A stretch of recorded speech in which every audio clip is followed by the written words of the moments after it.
Hey guys, what's up? This is the Man vs. Wheelchair podcast, where we talk about shortcuts, secrets, and truths we wish we knew 20 years ago about being disabled.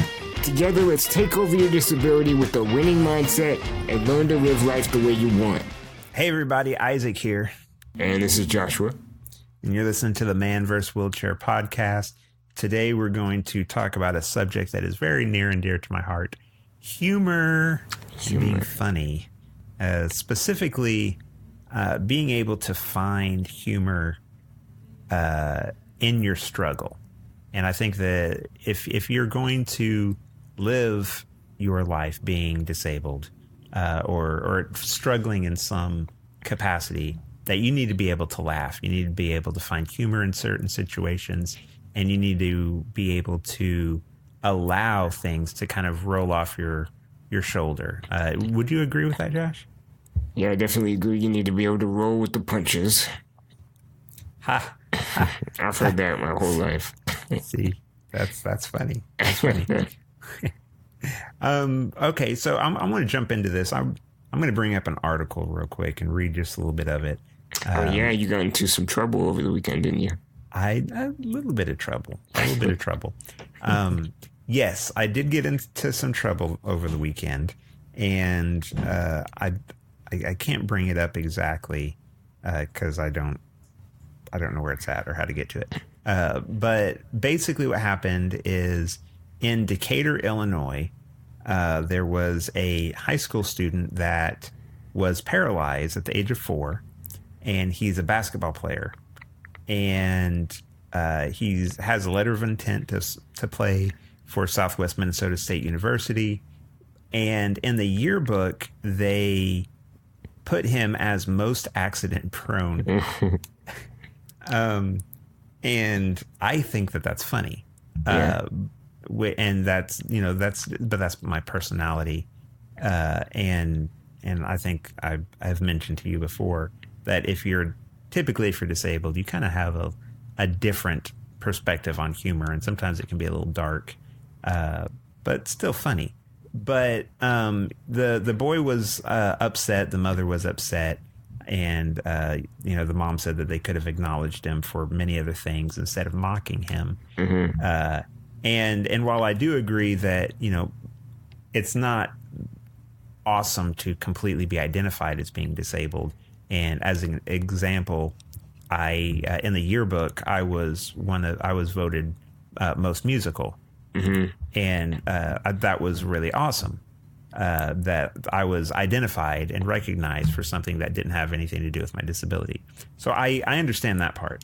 But at the same time, dude, you were in an accident and you're voted most accident prone. That's hilarious. That's really funny. But he was upset, and they said that people were teasing and laughing at him.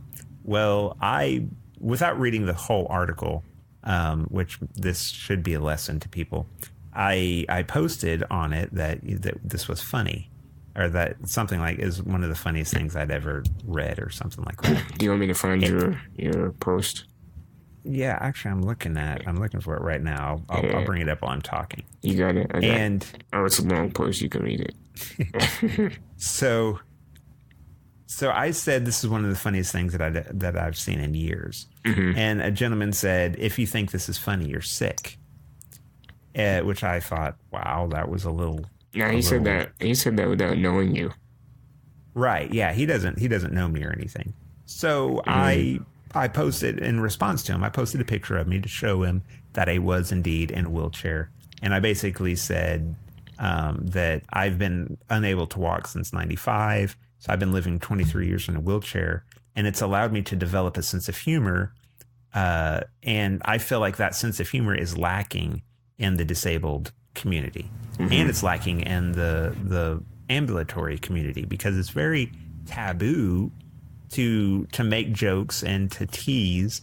And if you're doing it hurtfully, then obviously it shouldn't be done. Yeah. But you can really tell in most cases if something is being done tongue in cheek, or if it's being done out of spite and in an intent to humiliate someone.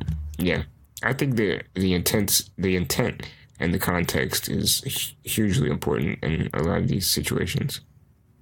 Right. And I mean, there's also another Jennifer. I don't know where that came from. Gentleman. He posted that it was funny as well. And he's in a wheelchair. So, I mean, I know that you and I and he was in a wheelchair. He was in a wheelchair from a car accident too. Oh, okay. I didn't see that far. Yeah. So like how you approach this, is going to depend on how it's going to affect you. Mm-hmm. And it seems so crucial to me to take this concept and step outside of this specific situation and go on to something in real life, not that this isn't real life, but, something that could affect anybody.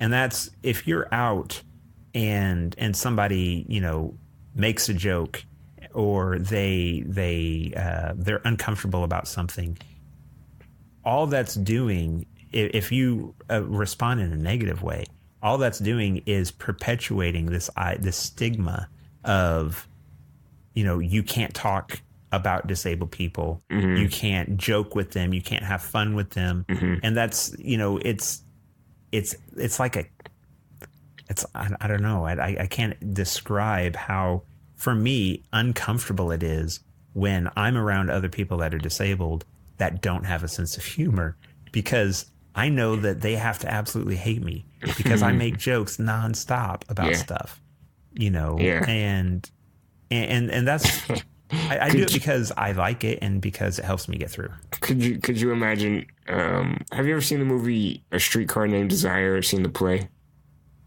No, I haven't actually. No, it's a super, it's written by Tennessee Williams, and the movie has Marlon Brando in it, and it's super famous for his scene when he's outside of his apartment and trying to get his girl back.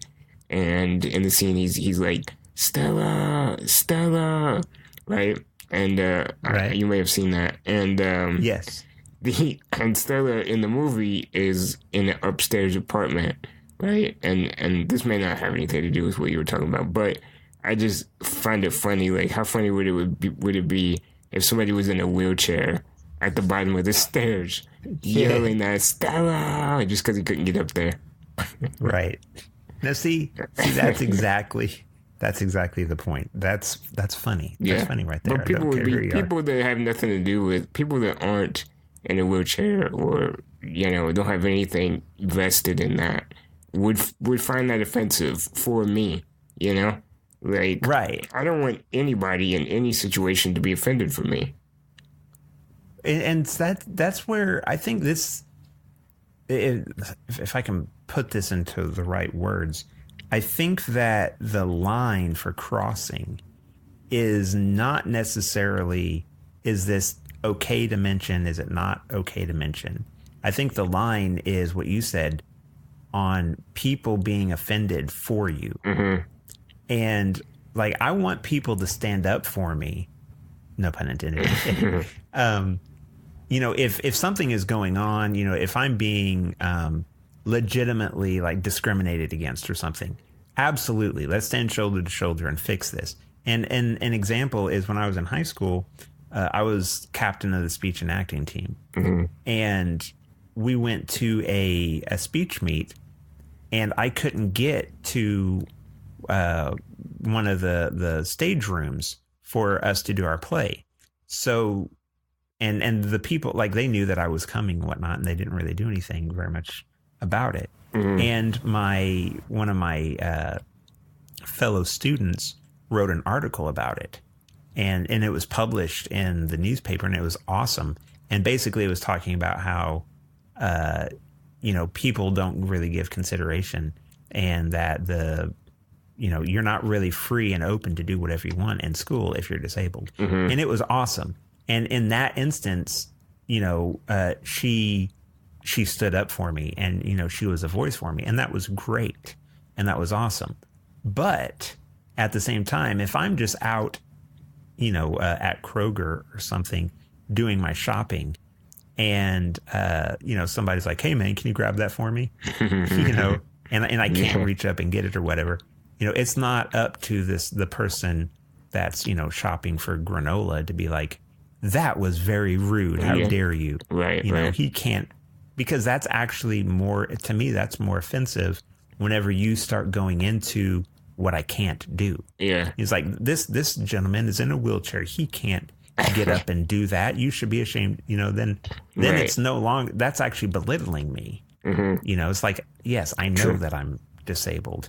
I know I can't reach that, but this was funny. This was a joke. So like I said, I feel like that line isn't, I feel like it's more, I don't know, for me, it's more inappropriate for people to try to try to shelter me. Maybe that's what it is. Sure. People try to shelter, because they're afraid. And anybody that knows me knows that I'm absolutely crazy. And, I do crazy, dumb stuff all the time.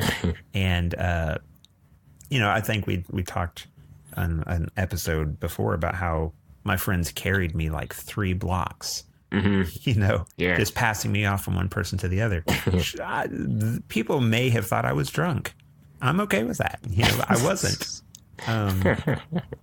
But that's funny, and that I know I'm all over the place with this, but one of the funniest things, I have to tell the story real quick, and then we'll get back on topic.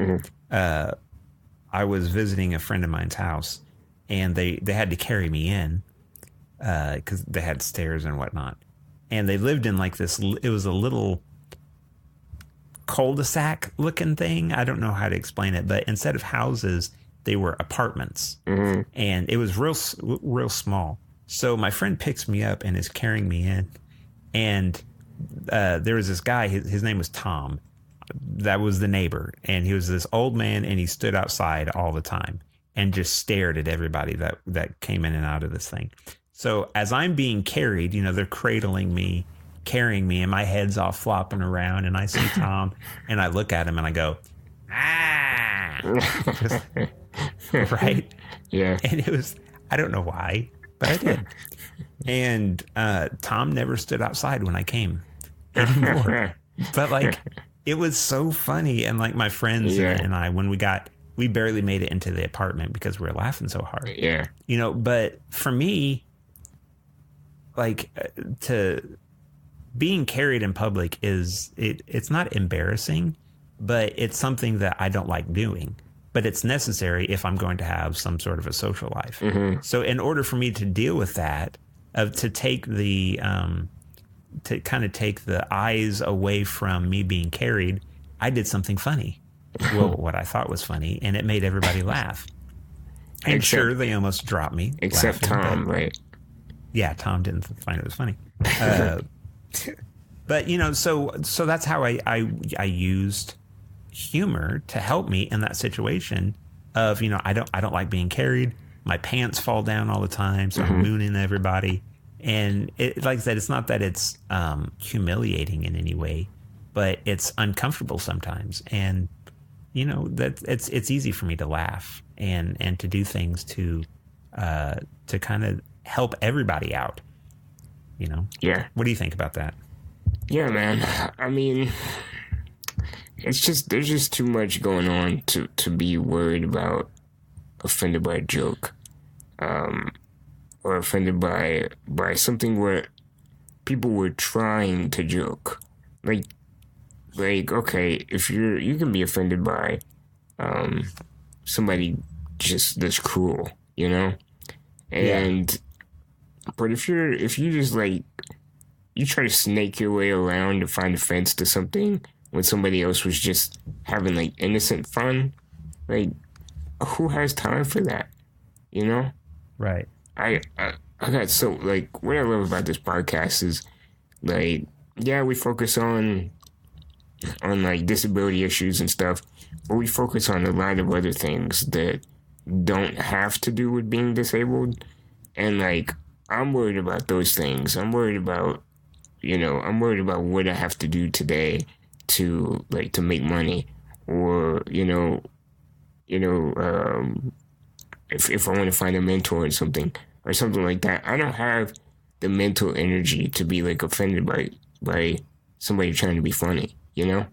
Right. Well, something else that this just popped in my mind. I think it was last month. Do you remember Vern Troyer? Yes. He was Mini-Me in the Austin Powers movies, right? Mm-hmm. Well, this whole politically correct PC stuff, right? Which I don't, I try to stay hands off of that because a lot of the stuff that I say is not very PC. Mm-hmm. Because I do joke, about things, but there are a lot of individuals that have, dwarfism and things like that they don't like being called short. They don't like being called, midgets and things like that. Mm-hmm. But here is Vern, who was a dwarf, and the dude was like 2 feet 8 inches tall. Yeah. And he played a character called Mini-Me, which is very politically incorrect to do. Mm-hmm. But he was able to do it and have fun, and he made other people laugh with his, and it was a disability that he had, but he used his disability to get a laugh and to make things funny. And it's that mindset that we talk about all the time. You have to change your mindset from, from being so stoic about things, mm-hmm. and to being able to allow humor to exist. And I'm not saying that you have to go out and make fun of people, or that you're constantly making fun of yourself, because that's totally different. Making fun of people is not the same thing as poking and making a joke. And just like if you're when you've crossed the line, if you have friends of color, if you tell an off-color joke, right? Yeah. Right. Your friends. Yeah. And what would be funny and what would be inappropriate. It's the same as, I know the type of joke that would be inappropriate if I told, a joke that might be considered a little, sexist or whatever, if it's about a lady, those boundaries. But also at the same time, I have an aunt that I could absolutely tell a super sexist joke to, not that I would, and she would think it's hilarious. Yeah. Right. But at the same time, she also worked as a counselor for women that were abused. Mm-hmm. Okay. So she was able to separate out, the context of what was going on, because, she had a great sense of humor, and she was able to do that. And that's basically all I'm saying, is that, and, if this young man that was disabled at this high school, if he indeed did feel like he was being made fun of, right, that's different than people laughing at the fact that they called him most accident prone. Yeah, and people trying to find humor in a situation is not maybe humorous, Like, right. You got to give an effort. If people aren't giving an effort to it, then it's probably going to be insensitive. But like this, most accident prone to that kid is probably like a joke that they thought he was going to think was funny, Yeah. It's not like they named him like most useless or something like that, like. Right. And one of the comments was like, who would do something like this? And then somebody responded, mm-hmm. with like somebody with a sense of humor. Mm-hmm. Yeah.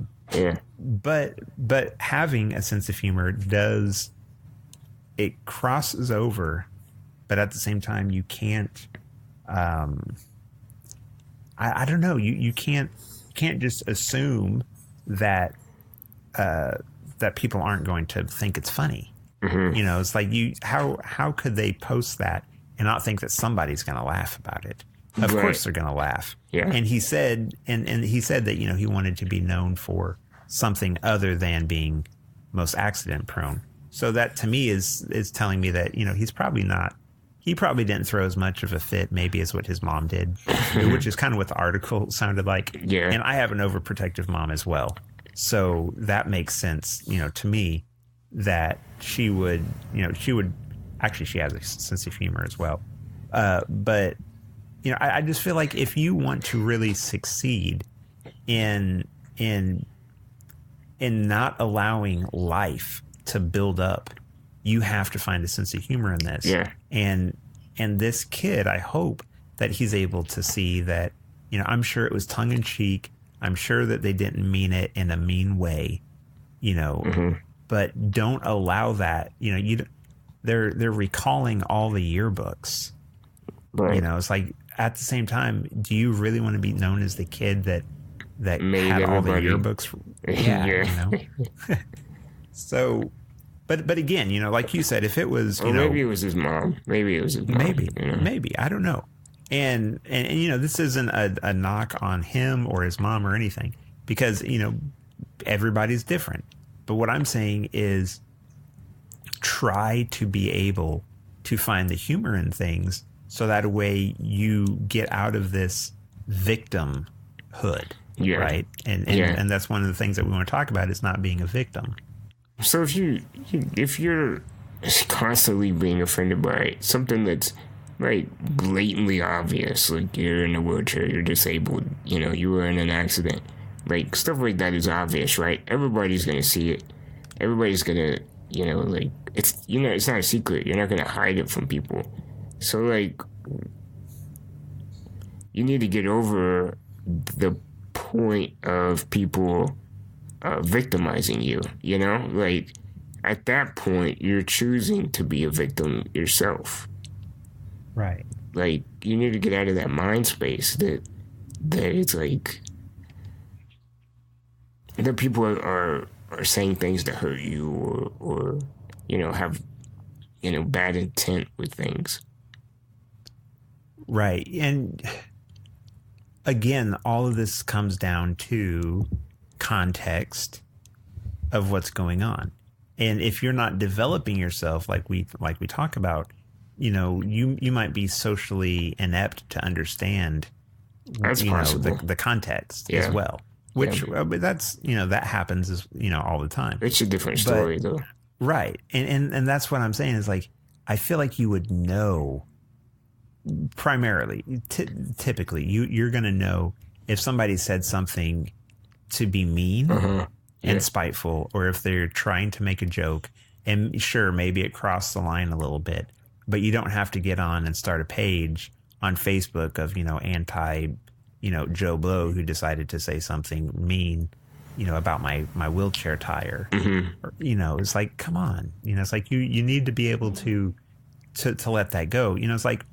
My grandma, who I love dearly, very old. She's an old lady, and she comes from an age or from a time period where calling someone crippled is normal. Anybody that was disabled in any way, they're crippled, right? I tell you what, me, that word used to offend me a lot. Well, me too. Me too. And it absolutely. So much so that that she would use that referring to me, and I would actually go to my bedroom and cry. Yeah. Right. But then I got to the point to where I had to grow on the inside, and say, okay, she's not meaning this in a mean, it's just vindictive way. It's like the definition, Right. Exactly. So in order for me to get out of that, I started making jokes about it at school. Mm-hmm. Right. And this was, back in the 90s and whatever, when gangs were all big. And I was like, oh, yeah, man, I'm in a gang. I'm part of the Crips. It's stupid. Yeah. I was in the third grade or whatever. Yeah.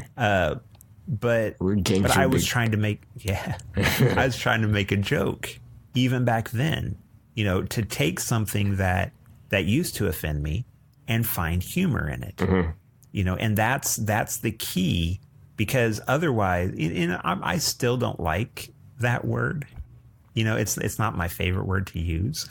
But I'm not, I can carry on a conversation if somebody's like, oh, so how long have you been crippled? And it's like, oh, well, I've been, in a wheelchair for 23 years. Yeah. Just flip it, twist it, and go. Yeah, twist it in a good way. It's not even like, just like, the way your grandma was using it. It's just a part of somebody's vocabulary, Right. and it's honestly not even something that people would think twice about, crippled people being offended by. Right. It's literally like, I don't know, I could see people being like, well, why are you offended by that? It's like the definition of what you are. Right. But I don't know, I think it just comes with a stigma, and for me, I never really like tried to like find humor in it, but I just normalized it because it's normal in a way. And for me, like, I agree with everything you're saying. Like, you have to absolutely find humor in your situation. And what you're doing when you're finding things humorous and you're normalizing it, and you're not like putting some ideal in your head and something that's like more, something that holds more weight than it should, Right. Exactly. So, to send this off, man, I have a joke for you. Okay, let's go. To the guy in the wheelchair who stole my camouflage jacket, you can hide, but you can't run. But no, that's great. No, so basically, what I want people to get out of this talk is this: people are instinctively going to try to joke to ease a situation. That's human nature. Yeah. It happens all the time. What's going to end up happening if you are so, I keep using the word stoic, and that's the only word I know. If you're so stone-faced about it, they're going to get to the point to where they don't want to be around you because they know that they can't relax, they can't have fun with you. And again, it's different than if I wheel into a room and everybody starts pointing and laughing and like, look at the cripple guy. That's different than if I run in the room and somebody turns on the radio and, they see me rolling, starts playing something, or riding dirty, that's funny. That's really funny. Right. For my brother's wedding, I sang, Save a Horse, Ride a Gimp. A little inappropriate. I'm sorry about that. Yeah. But I did, it was great, and people were dancing and they were laughing their heads off. I had a great time, and it was all, it was all to make people laugh and just to, I don't know, to have fun with release the tension. Yeah, exactly. And because for people that don't know, your brother's in a wheelchair as well, right? Yeah, absolutely. Yeah. So it's not like it's not like you were making that joke for yourself, right? So you just have to. An incredibly, I love that joke at the wedding. That's a good one. Yeah. Like I said, a little inappropriate, but it's all right. But no, please be, just as you want other people to be considerate about your feelings and your disability, be considerate of others as they try to take something that is as serious as you being disabled, and they're going to try to make you feel better. Sometimes they will joke. Sometimes it might cross a line. Yeah. But you have to make sure that you judge the situation. If this is a friend of yours, if this is somebody that you know that isn't vindictive or mean, then they probably mean it innocently. And it's okay to laugh at. It's okay to have fun with it and to go with it. And all the time I work, right? So somebody will go to hand me something, and I just stare at them because I can't lift my hand and grab it, and I'm right. like, you want to put that in my hand? And then like, oh yeah, sorry, forgot. Yeah. And other people, they're like, oh, what's going to happen now? Is he going to get all mad? It's like, no, I'm not. Yeah. I want people that I said that way to be funny, and, so make sure to, I don't know, just be yourself and have fun with life. It's too serious anyway. So we need to do better. That's right. That's right. All right, guys. Well, thank you very much. This was the highlight of my day, coming home and being able to tell jokes about disabled people, because I love making fun of them. No, I don't. That's terrible. All right, guys. Until next time, it's Man vs. Wheelchair, and we'll see you later. See you later. Thanks for listening to the Man vs. Wheelchair podcast. If you guys got this far, that's amazing, and I hope you got some value, and I want you to do one more thing for me. Go to manversuswheelchair.com and sign up to join the club. That's where we're going to give you exclusive content and more tips on how to level up in life. So go to that right now. Thanks for listening, and don't forget to hit that follow button.